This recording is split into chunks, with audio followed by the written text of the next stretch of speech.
Oi, eu sou o professor Dr. Thiago Pérez e hoje a gente vai tentar responder algumas questões aqui em psicologia social. A primeira é, o desempenho dos indivíduos é melhor ou pior em grupo, na presença de outras pessoas? Tanto um, tanto outro, na verdade é verdade, né? Então, se são atividades fáceis que o indivíduo já tem domínio, a presença de outro vai melhorar o seu desempenho individual. Aqui eu dou como exemplo um psicólogo social do século XIX chamado Triplett, e ele testou, enfim, cronometrou o tempo, né, de corrida de bicicleta do indivíduo sozinho e em grupo. Em grupo era muito maior.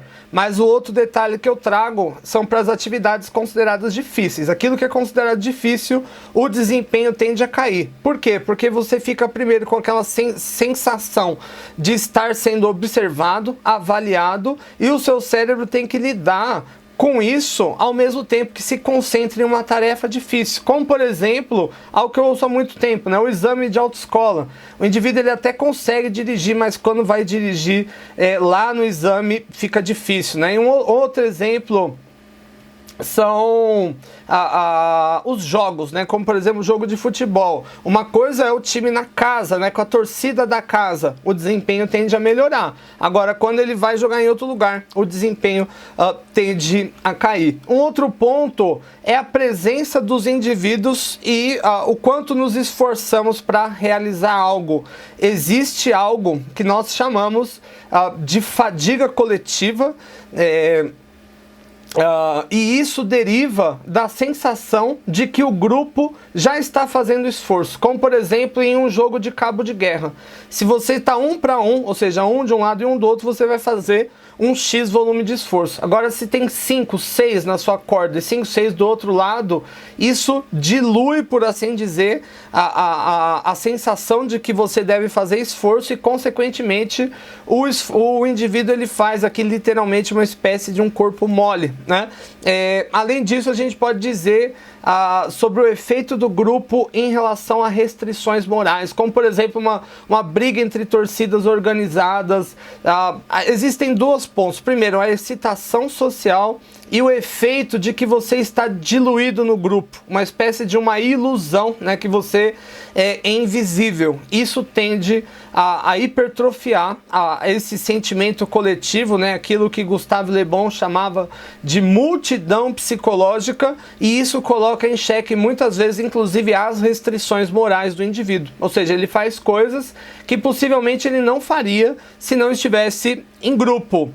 Além disso, a questão da mudança de atitude. Uma discussão pode mudar as atitudes, né? Ou seja, a percepção de um indivíduo em relação a algo, sim. Contudo, vale denotar que hoje, né, com a informatização, com a digitalização do mundo, as redes sociais elas formam literais bolhas, o que nós chamamos de câmera de eco, ou seja, aonde o algoritmo vai filtrar e vai separar conteúdos e pessoas parecidas, e isso pode retroalimentar valores que são deletérios para a sociedade, como por exemplo um indivíduo racista, ele pode começar a achar que é normal, né, ser racista de maneira geral, porque na sua rede um grande número de atores, né, acaba se debruçando, né, em relação a essa ideia.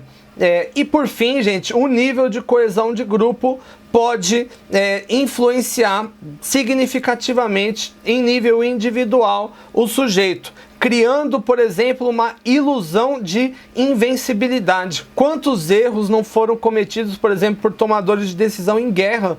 Porque quando você está em grupo, né, você sente o seu grupo poderoso, né, e a tomada de decisão ela acaba não sendo assertiva. Além disso, um grupo ele tende a retroalimentar as visões externas, né, em revelia de visões externas, e isso cria muitas vezes uma ilusão de consenso. Assim como no caso anterior daquela bolha da câmera de eco, né? Você pode pensar que essa é a única forma certa de pensar, e isso pode acabar de alguma forma com a sua individualidade. É isso aí, gente. Como eu sempre digo, pensar é uma arma contra a opressão, então exerça, né, esse papel, exerça esse direito subversivo. Pense, pense, pense. Muita paz e até a próxima. Tchau, tchau.